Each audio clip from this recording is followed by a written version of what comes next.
JTV Telugu news ప్రేక్షకులకు స్వాగతం సుస్వాగతం. మా ఛానల్ను మొట్టమొదటిసారిగా చూస్తున్నట్లయితే సబ్స్క్రైబ్ చేయండి, లైక్ చేయండి, షేర్ చేయండి. మీ ప్రోత్సాహం మాకెంతైనా ఉత్సాహాన్ని ఇస్తుంది. సేకరించిన సమాచారాన్ని మార్పు లేకుండా చూపించడం మా ప్రత్యేకత. ధన్యవాదములు. వివరాల్లోకి వెళ్తే నెల్లూరు జిల్లా కావలి పట్టణం కావలి మున్సిపల్ కమిషనర్ శ్రావణ్ కుమార్ తన కార్యాలయంలో ఆదివారం విలేకరుల సమావేశం ఏర్పాటు చేశారు. కావలి పట్టణంలో అక్రమ లేఅవుట్లపై ప్రత్యేకించి ఆయన ఈ సందర్భంగా మాట్లాడడం జరిగింది. కావలి పురపాలక సంఘ పరిధిలోని లేఅవుట్ల విషయమై ప్రజలందరికీ అవగాహన కల్పించడానికి ఈరోజు ఈ పత్రికా సమావేశం ఏర్పాటు చేయడం జరిగింది. మనకి ఈ మధ్య ఒక ఆర్టీఐ యాక్ట్ ద్వారా కొంతమంది లేఅవుట్ల విషయం మీద సమాచారం అడుగున్నారు. దానికి సంబంధించి మనం ఆర్డీఓ గారికి అది వచ్చింది. ఆర్డీఓ గారి నుంచి మాకు అది రిఫర్ చేయడం జరిగింది. సో దానికి సంబంధించి సమాచారము ఆ రోజుకి అందుబాటులో ఉన్న మేరకు కొంచెం అసంపూర్తిగా సమాచారం ఇచ్చి ప్రజలందరూ కొంచెం గందరగోళ పడే పరిస్థితులు తలెత్తాయి. సో అసంపూర్తి సమాచారాన్ని పూర్తి స్థాయిలో ఈరోజు ప్రజలందరికీ కూడా తెలియడానికి మనం ఈరోజు ఈ పత్రికా సమావేశం ఏర్పాటు చేయడం జరిగింది. కావలి పట్టణంలో మనకి దాదాపు 5 approved layouts, NUDA approved layouts, అలానే దాదాపు కొన్ని అనధికార లేఅవుట్స్ కూడా ఉన్నాయి. వీటిల్లో 4 అప్రూవ్డ్ నుడా లేఅవుట్స్లో మరియు అనధికారిక లేఅవుట్స్లో చాలా చోట్ల మనకి కాలువలు, కుంటలు, ప్రభుత్వ భూములు ఆక్రమణకు గురయ్యని చాలా రకాలైన ఫిర్యాదులు వచ్చున్నాయి. సో వీటికి సంబంధించి మన గౌరవ ఆర్డీఓ గారి నేతృత్వంలో రెవెన్యూ శాఖ వారితోటి, సర్వే డిపార్ట్మెంట్ వారితోటి, మున్సిపాలిటీ వారితోటి ప్రత్యేకమైన బృందాలు ఏర్పాటు చేసి ఈ అనధికారిక లేఅవుట్లో కానీ, నుడా లేఅవుట్స్లో కానీ ఎక్కడైనా ఆక్రమణలు ఉన్నాయో గుర్తించడానికి దాదాపు 2 నెలల నుంచి ఈ సర్వే అనేది జరుగుతుంది. దీనికి సంబంధించి ఇప్పటివరకు రెవెన్యూ శాఖ వారు ఇచ్చిన సమాచారం మేరకు దాదాపు 120 ఎకరాలు ఈ లేఅవుట్స్లో అన్నింటిలో కూడా కుంటల రూపంలో కానీ, కాలువల రూపంలో కానీ, అత్రత్ర ప్రభుత్వ భూముల రూపంలో కానీ గుర్తించడం జరిగింది. ఈ 120 ఎకరాల్లో ఈ 70 ఎకరాలు ఏదైతే కాలువలు, కుంటల రూపంలో ఉందో వాటన్నిటిని కూడా మున్సిపాలిటీ వారు సర్వే వారు పెట్టిన మార్కింగ్ ప్రకారం ఎక్కడైతే ఇంతకు పూర్వం కాలువలు వెళ్తున్నాయో, కుంటలు ఉన్నాయో వాటన్నిటిని కూడా మేము రిక్లమేషన్ చేయడం జరుగుతుంది. ఆల్రెడీ ఈ ప్రోగ్రామ్ కూడా మనము దాదాపు 1 నెల రోజుల నుంచి చేశాము. దాదాపు ఈ 70 ఎకరాల్లో మనం ఈ కాలువలు, పాత కాలువలన్నింటిని కూడా తవ్వించడం కూడా చేస్తూ ఉన్నాము. సో ఈ ప్రక్రియ ఇంకా జరుగుతుంది. కాబట్టి ప్రజలందరూ కూడా ఈ విషయం మీద అవగాహన పెంచుకోవాలని, ఇక్కడ ఈ ప్రక్రియ ఇంకా కొనసాగుతుందని కూడా తెలియజేస్తున్నామండి. Thank you. ఆర్టీఐ యాక్ట్ కింద అడిగిన దాని మీద దాని సమాచారం చెప్పండి. ఆర్టీఐ యాక్ట్ మీద మనకి కావలి పట్టణంలో లేఅవుట్లలో ఏదైనా ప్రభుత్వం గుర్తించారని అడిగారు.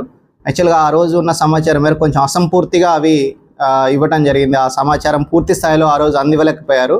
కాబట్టి నేను ఆ టైంలో కూడా అందుబాటులో లేను. మనకున్న క్లర్క్స్ వీళ్ళందరూ కూడా కొంచెం అసంపూర్తి సమాచారం ఇచ్చారు. దానివల్ల వివిధ పత్రికల్లో కానీ, మీడియాలో కానీ కొంచెం అనవసరమైన న్యూస్లన్నీ వ్యాప్తి చెందాయి. సో దానిని మనము ప్రజలకి సరి అయిన వార్తలు చేరవేయడానికి, సరి అయిన సమాచారం ఇవ్వడానికి ఈరోజు ప్రెస్ మీట్ ఏర్పాటు చేసి చెప్పడం జరుగుతుంది.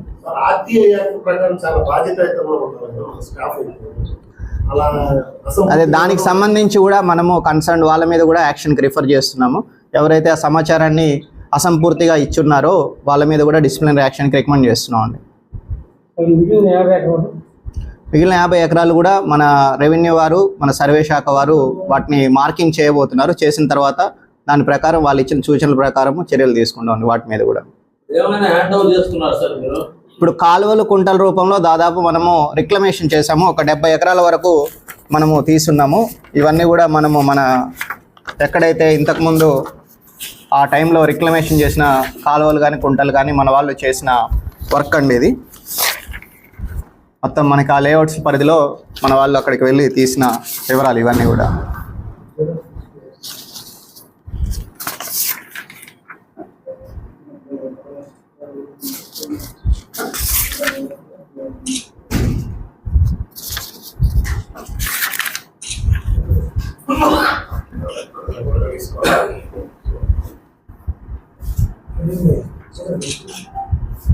సార్, మీరు గుర్తించిన ప్రభుత్వ భూములు కొనుగోలు చేసిన వాళ్ళు పరిస్థితి సో ఇప్పుడు సర్వే అనేది ఇంకా పూర్తి కాలేదు. దాని మీద పూర్తి స్థాయిలో విచారణ జరిగిన తర్వాత మనము మా పై అధికారులకు నివేదించి వారి సూచనల మేరకు వాటి మీద తదుపరి చర్యలు తీసుకుంటాం.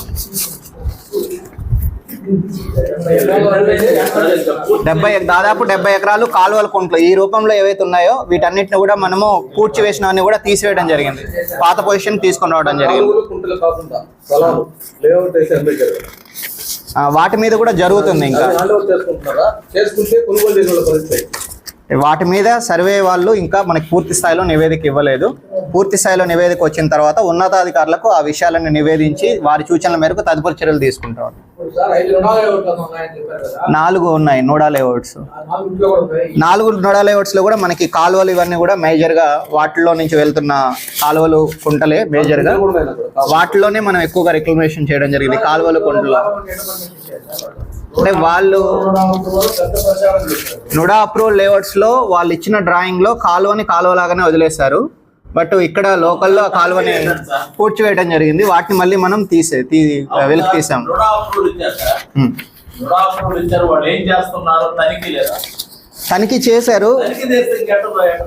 తనిఖీ చేశారు మధ్యలో చేశారు, అందుకే మనం రిక్లమేషన్ చేశారు.